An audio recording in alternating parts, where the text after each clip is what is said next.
up. Is it going? It's going! It's going! We're going, people. We're going. It's happening. We're here. It's Friday. It's No Filter Friday. Give me one hot second.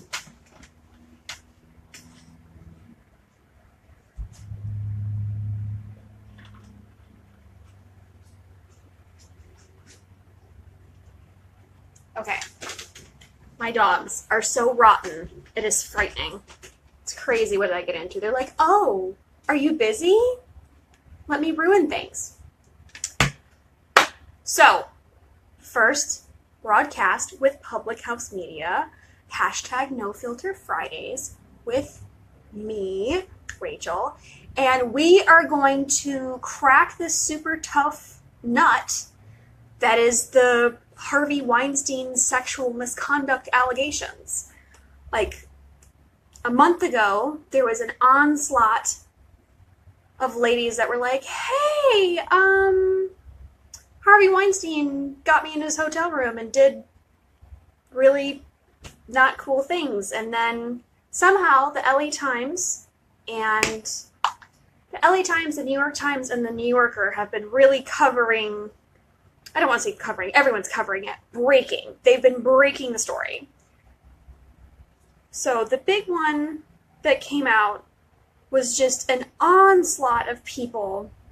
And really, there's been a few people in the background over the years that have been really vocal about this situation. Like years ago, Courtney Love on a carpet, if they asked her, some reporter on a carpet asked her, was like, hey, do you have any, advice for any people young, up and coming in the industry? And she's like, yeah, don't hang out with Harvey Weinstein, which is essentially what she said. I'm paraphrasing, but you should really go see the video yourself because it's amazing. So here on E! News, yes, October 5th. So we are a month into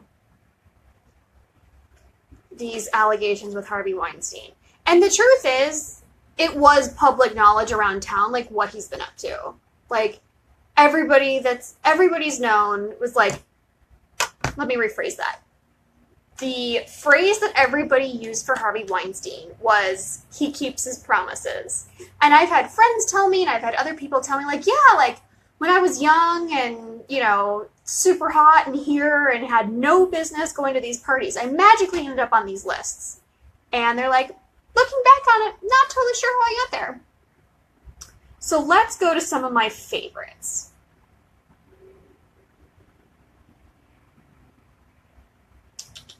I think some of the heavy hitters were obviously Angelina Jolie, Gwyneth Paltrow, Rose McGowan, again, has been vocal about sexual misconduct and rape and molest for a really long time.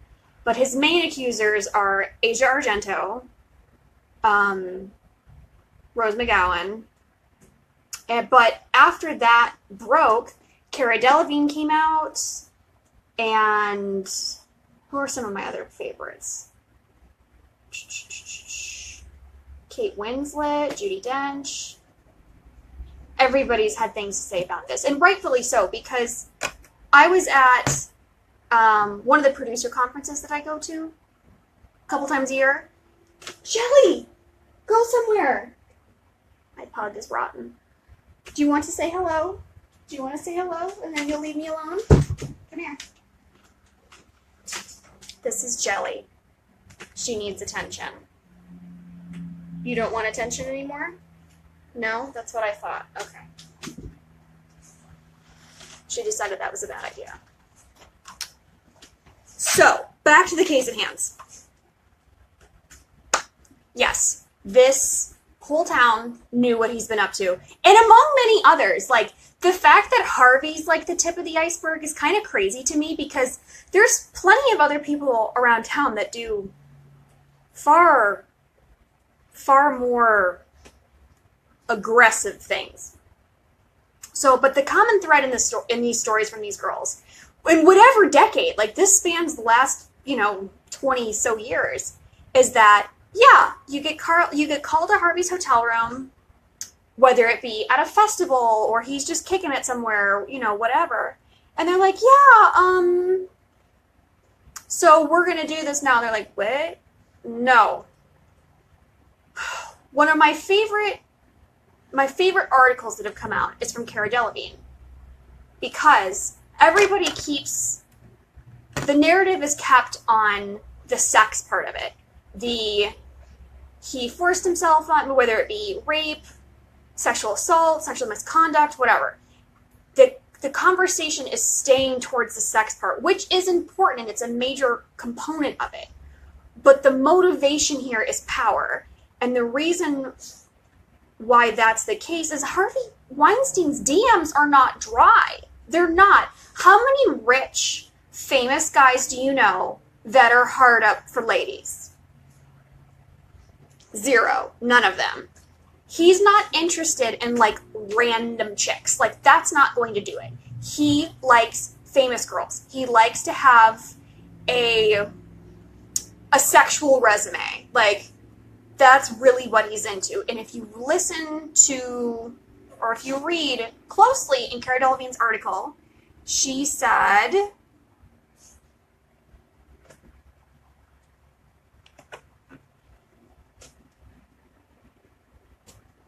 he called her to his hotel room. Essentially, he was like, yeah, I heard you're gay. So have you been sleeping with, you know, all these ladies that you've been seen with? And she was like, excuse me?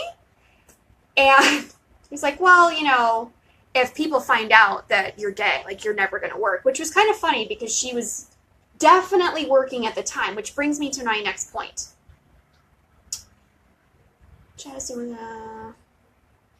Okay. This is very important. Delevingne continued. A year or two later, I went to a meeting with him in the lobby of a hotel with the director about an upcoming film.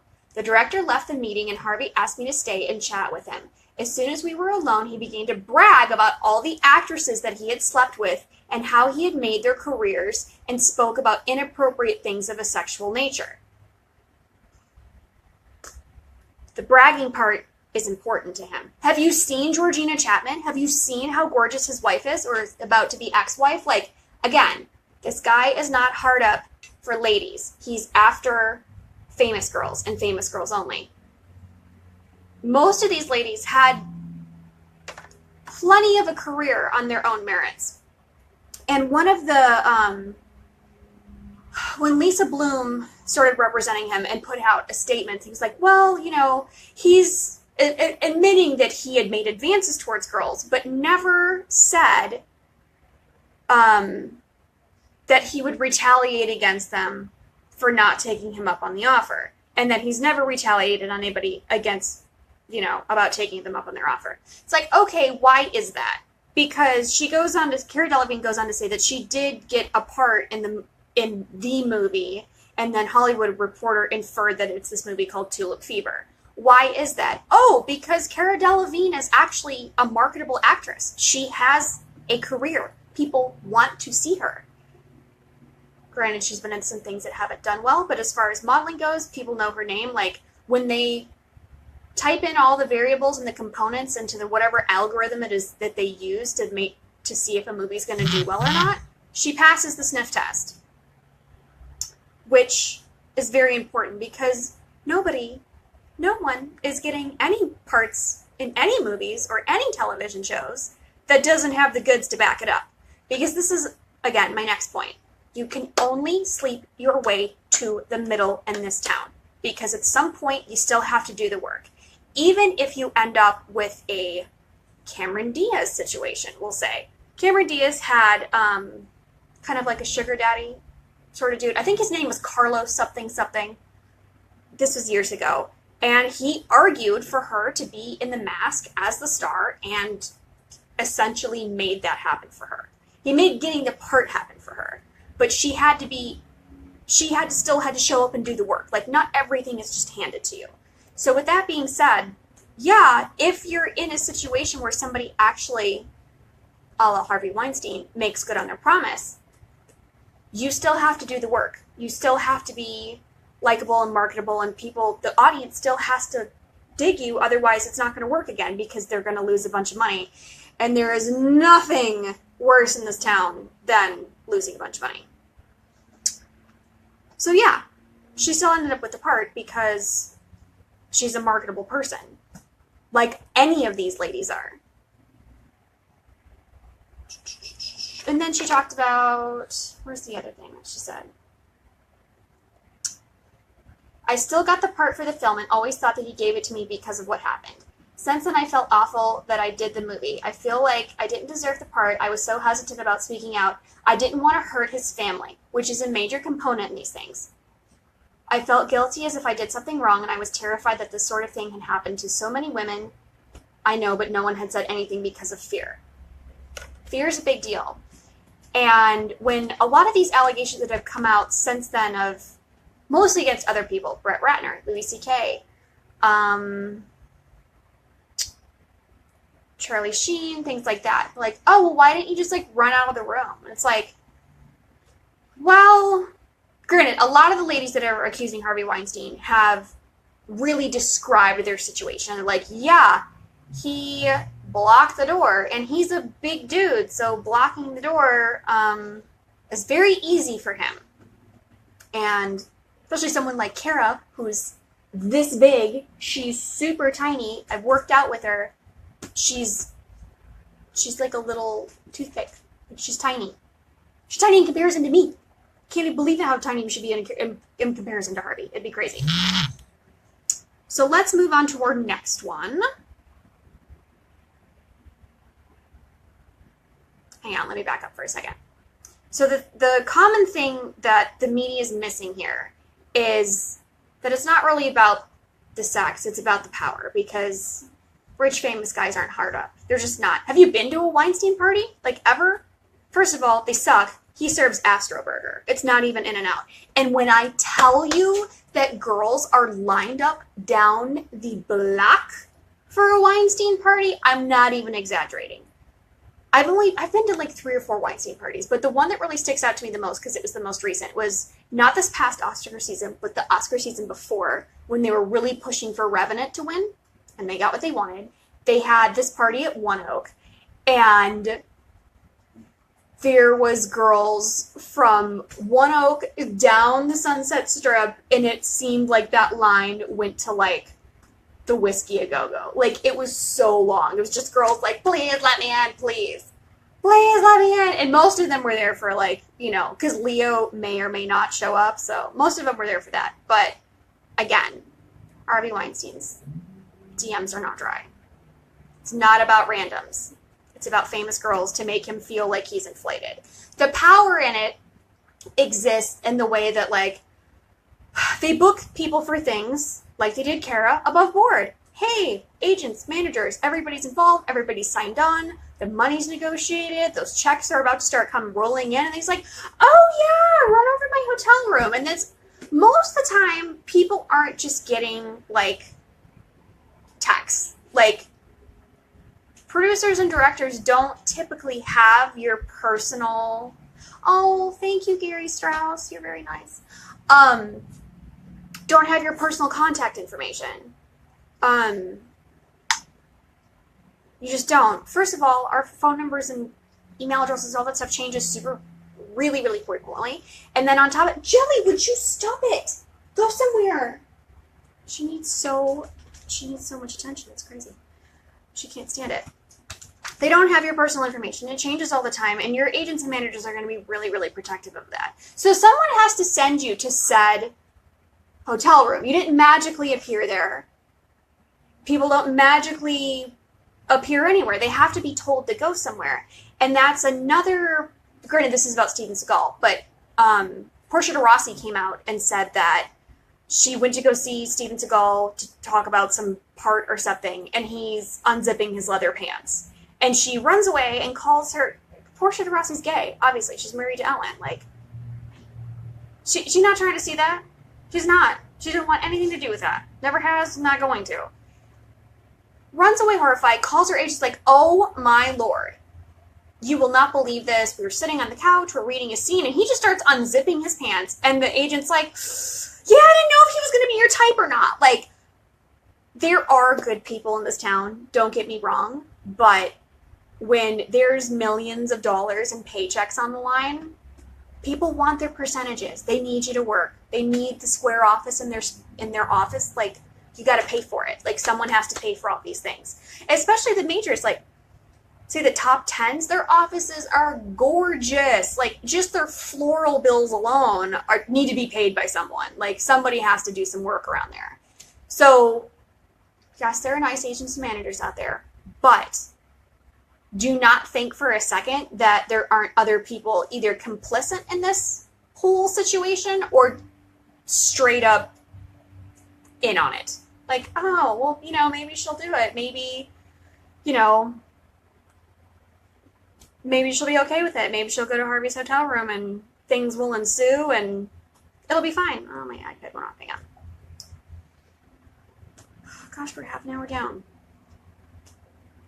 But the biggest revelation with Harvey's situation, even though that he has admitted that he does terrible things,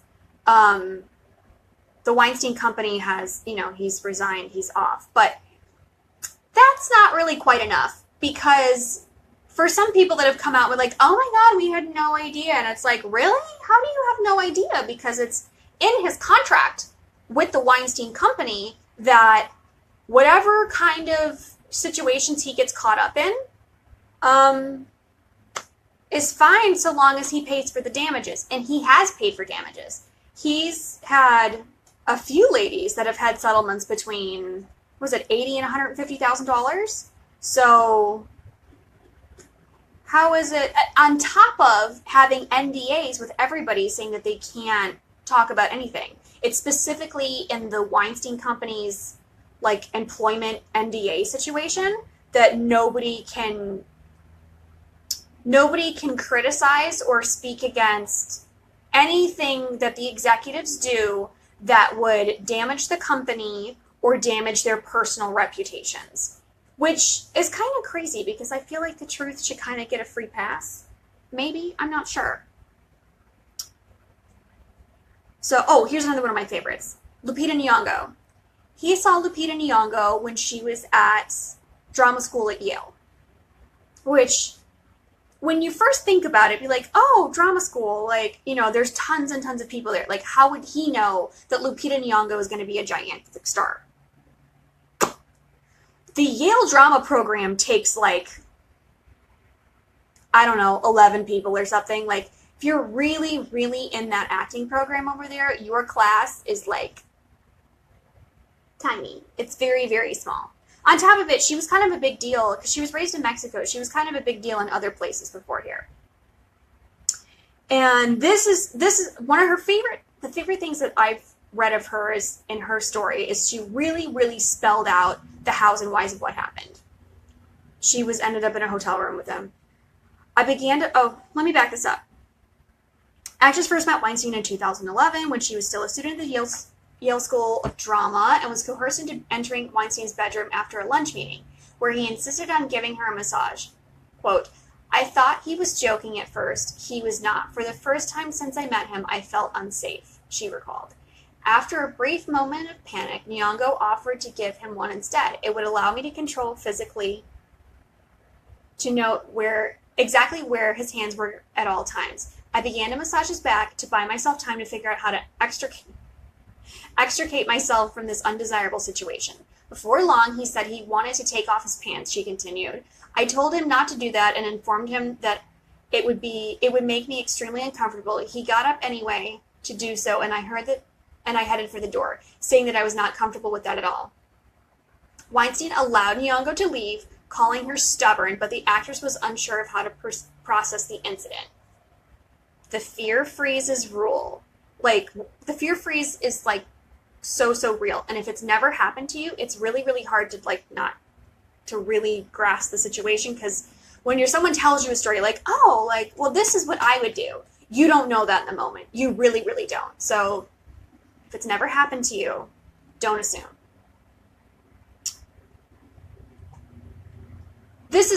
So here's my favorite thing. She was having dinner with him one night, and he told her, let's cut to the chase. I have a private room upstairs. where we can have the rest of our meal. And she said she was stunned, obviously, because that's a really strange thing to say to somebody.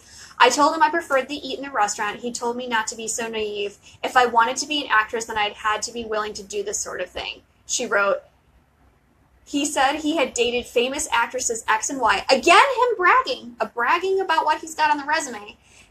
And look where that had gotten them. And then when she turned him down, his whole demeanor changed. Their meeting came to an abrupt end, and he told her, I don't know about your career, but you'll be fine. Yes, Lupita Nyong'o is fine without Harvey Weinstein. Of course she is.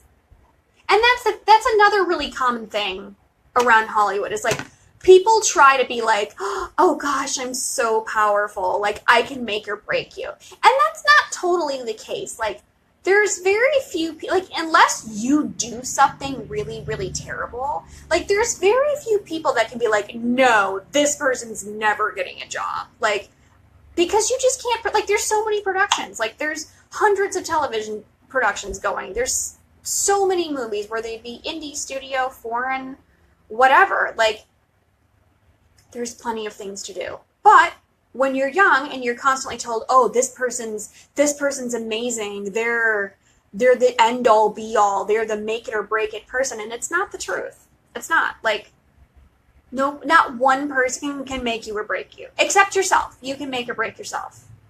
For sure. Gosh, there's so many. A lot of, and then, let me back this up. So, much like Cara Delevingne, people get cast in a movie above board. Agents, managers, everyone's involved, lawyers, contracts, blah, blah, blah, blah, blah, blah, blah. The whole 9 yards. And then he's like, oh, hey, come over, hang out. And you're like, oh, okay. What do you want? And he's like, okay, so, get to work. And they're like, what? Huh? And he's like, well, we'd hate to throw you off the movie, and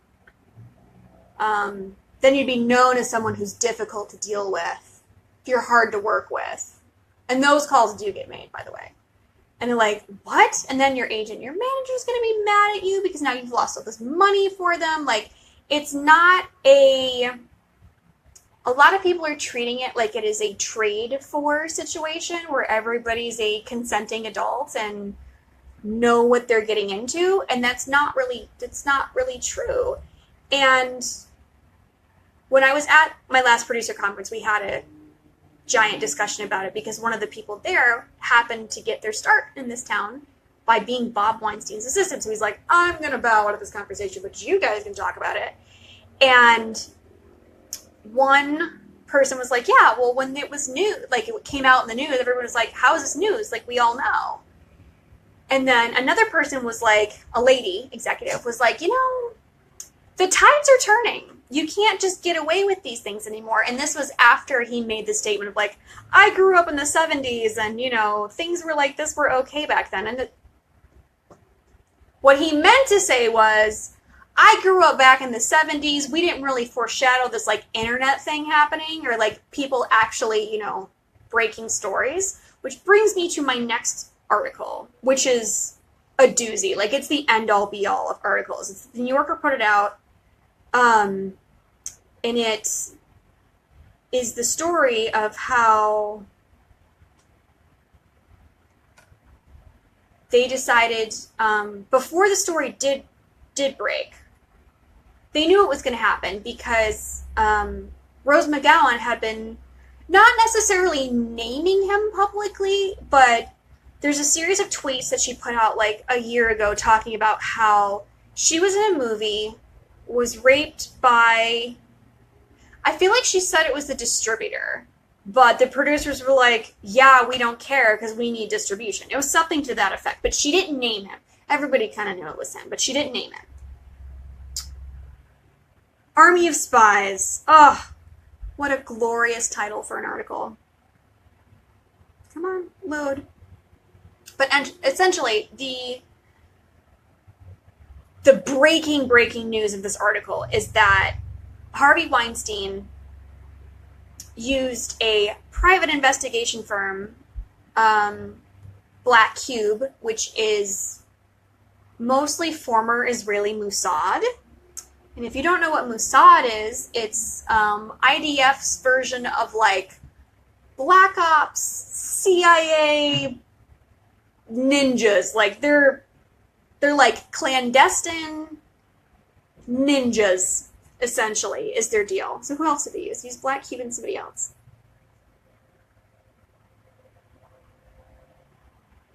Oh, Kroll, one of the world's largest corporate intelligence agencies.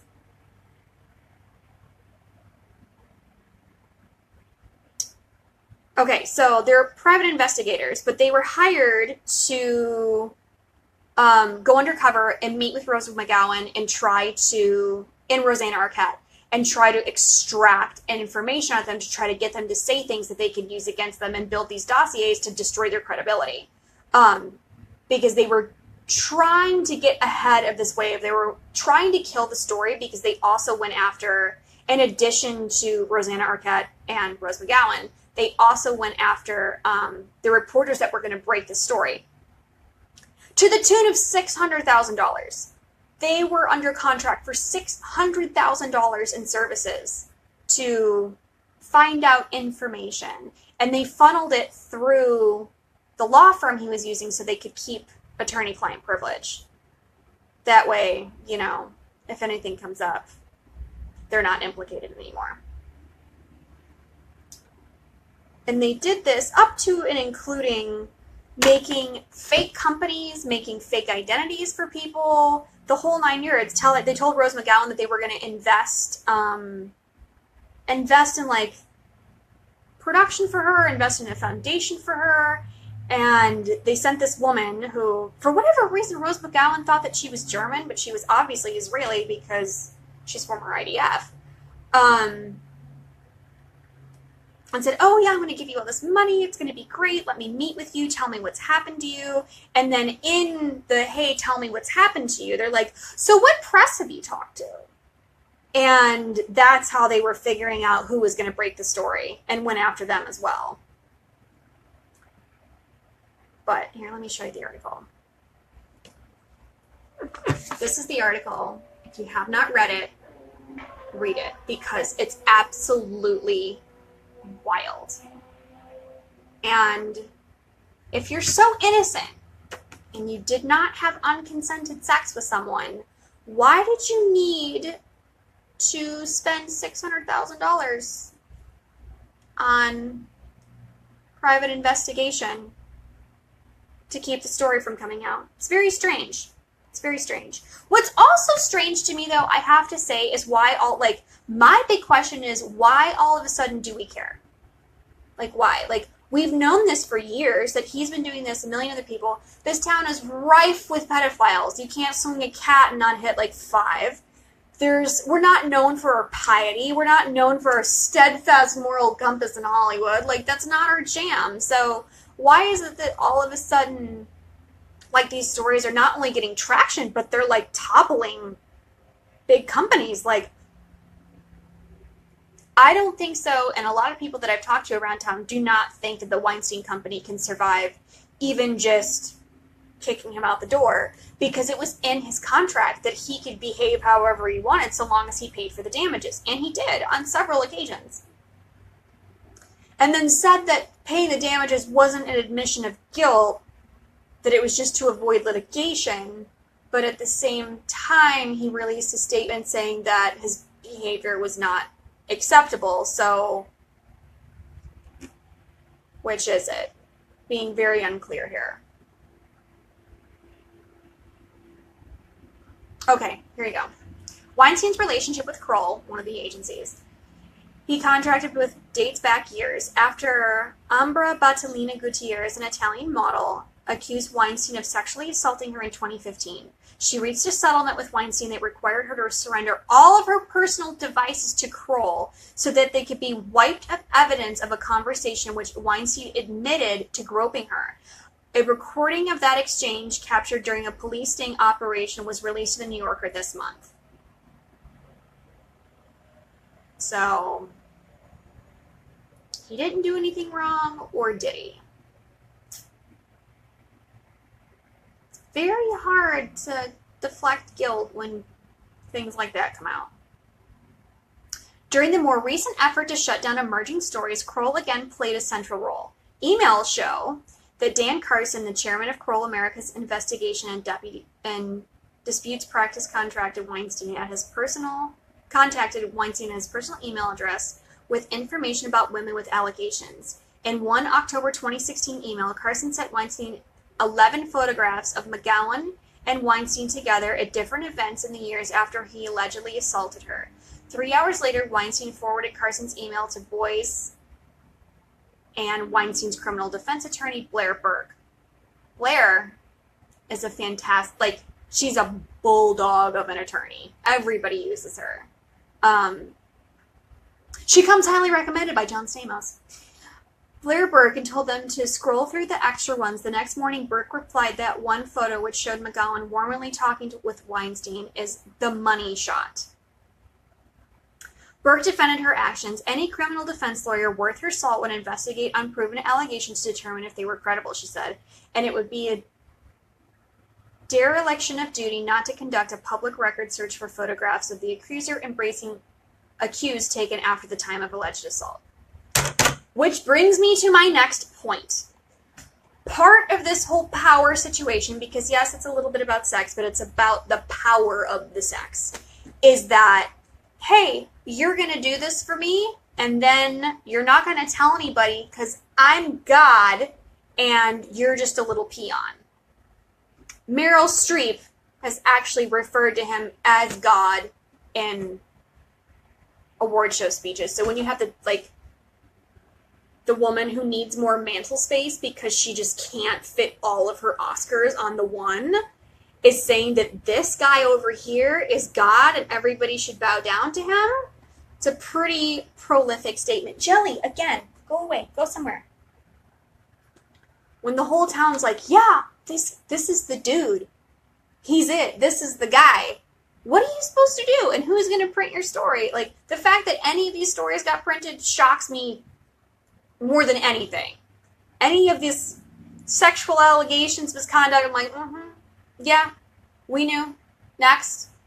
The fact that they printed it, that's what shocks me.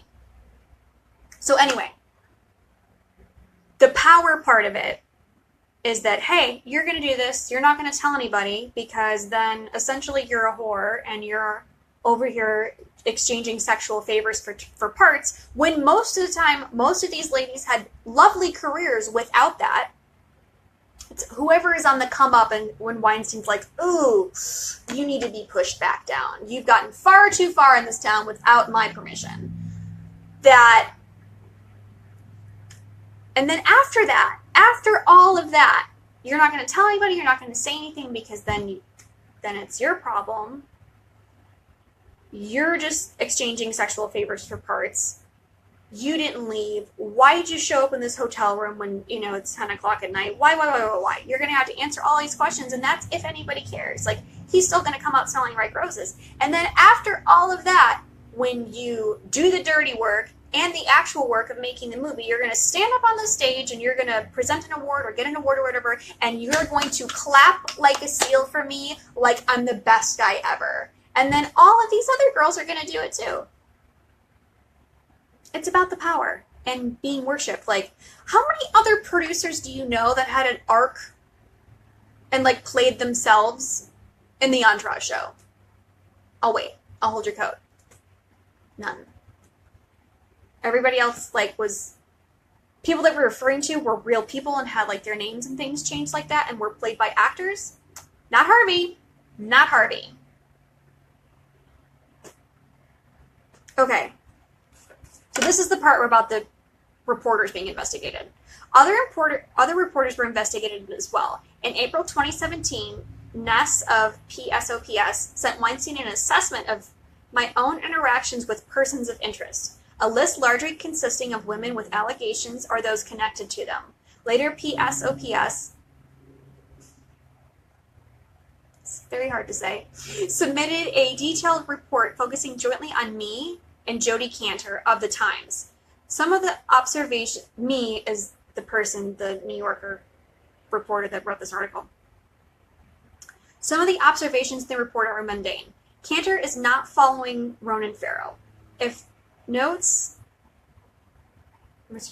is not following Ronan Farrow. It notes referring to the relationships on Twitter, and at other times the reports reflect detailed efforts to uncover sources. One individual I interviewed and another whom Cantor spoke to in her separate endeavor were listed as having reported the details of the conversation back to Weinstein.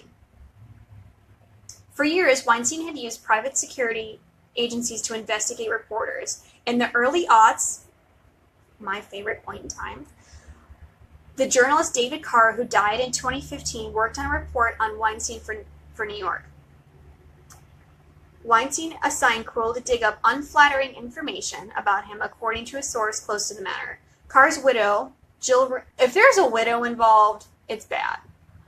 Jill Rooney Carr told me that her husband believed that he was being surveilled, though he didn't know by whom. He thought he was being followed, she recalled. In one document, Weinstein's investigators wrote that Carr had learned of McGowan's allegation in the course of his reporting. Carr wrote a number of critical and unflattering articles about Hollywood Reporter about Harvey Weinstein over the years, and the documents on none of which touched on the topic of women due to fear of Harvey Weinstein's retaliation, according to Harvey Weinstein. Weinstein's relationship with private investigators were often routed through law firms that represented him. This is designed to place investigation materials under the aegis of attorney-client privilege, which can prevent the disclosure of communications even in court. Why on earth do you need to pay $600,000 for any of these things if they're not true? If you're saying that you've never had non-consensual sex with any of these people, then why do you need all this information on them? And why do you need to pay people to not write stories about you? It's just it's very strange to me. It's very strange that people all of a sudden care, which is great. That's awesome. I'm glad that we can finally have these conversations, and, they're out in public, and people do care when people like Rose McGowan or Asia Argento is like, yeah, this person forced themselves on me. They at least sit up and take notice. I don't know how long this is going to play out. I don't know when the media is going to find their next shiny new toy and drop all of this and go to the next thing. I also don't know how we're going to sort out I was an extra on a movie in 1992 and Dustin Hoffman, so-and-so said that I had a nice butt. Like, how are we going to sort out that from the actual things that are actually illegal? Rape, molest, sexual assaults, things like that. Like, things that are actually illegal, things that aren't illegal, they're just in bad taste or creepy. And the stuff in the middle that's coercion or, sexual misconduct, which is an internal company problem, not necessarily criminal. Like, there's a scale here, and we need to figure out what fits in what box. How we're going to do that is a giant, giant question mark. And the worst part about all of this is, like, the victims can never get back what's been taken from them.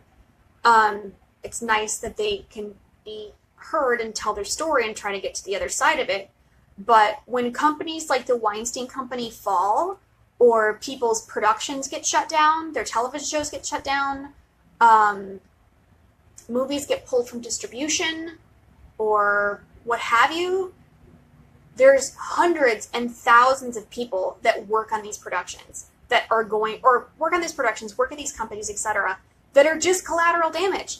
Their careers and their work life and their home life, like, they have to pay their bills. Like, when these companies get shut down, these,